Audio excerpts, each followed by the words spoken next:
The day of my daughter's 5th birthday was the 7th wedding anniversary between me and James Frost. On the same morning, before he went to work, I begged him to come home early so that we could celebrate our daughter's birthday. As for our wedding anniversary, it didn't matter to me if we celebrated it or not. We never did anyway. He nodded, which was his way of saying yes. However, he still wasn't home at 9 o'clock in the evening. I sent him a message asking him when he was coming home, but he didn't reply. I tried calling him, but he hung up instantly. Looking at the screen of my phone, my heart ached. I knew James hated me. That was why his attitude towards me over the past 7 years had always been indifferent. I never complained about it either. I just told myself that I brought this on myself. I fell in love with someone I shouldn't have. I was willing to be a replacement. However, our daughter was innocent. He shouldn't treat her like this as well. Laura's gaze was locked on the birthday cake on the table and her stomach was rumbling. My heart ached and tried to comfort her. Laura, let's not wait for Dad. He's still working. How about we dig in first? As soon as I finished speaking, the sound of the door being unlocked sounded. Dad's home. A smile immediately appeared on Laura's little face, and she quickly rushed to the door.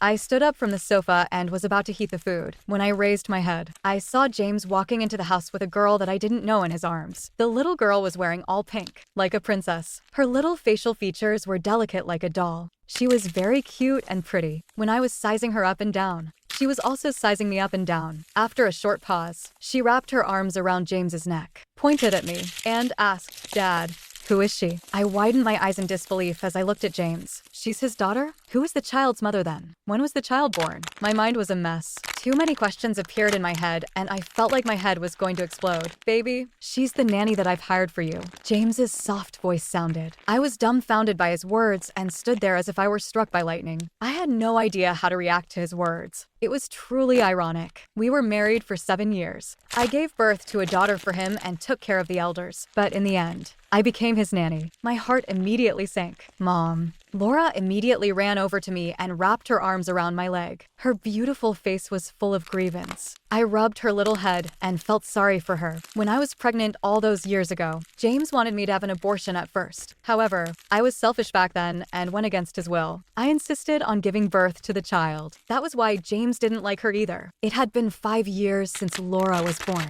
James had never held her or kissed her. He hadn't even talked to her very much either. For a while, I was really naive to have thought that James didn't like children. Only now did I realize that it wasn't children that he didn't like. It was my child that he didn't like. I chuckled and bowed to him respectfully. "Mr. Frost, please pay me for the work that I've done for the past 7 years." James frowned and an unhappy look appeared on his face. "Didn't I just give you a sum of money?" "Mr. Frost, the money you've just given me was the money that you should give me as a husband and father. The money that I'm asking for right now is the money that you should give me for taking care of all the members of the Frost family as your nanny." James was very generous. He immediately transferred $20,000 to my bank account. "Is that enough?" I laughed at myself, but didn't say anything. All the things I had done for him for the past 7 years only got me $20,000. It was quite obvious that the money wasn't enough. The little girl in James's arms frowned and said in a cold voice, "Dad, I don't like this nanny. Let's fire her." I looked at the little one and realized that her eyes looked familiar. I then retorted, "What a coincidence. I don't like you either. Tell your dad to pay me the money I deserve to get, and I'll be on my way." "Catherine," James shouted angrily. "Brenda is only a child. Why are you arguing with her?" "Because I want to."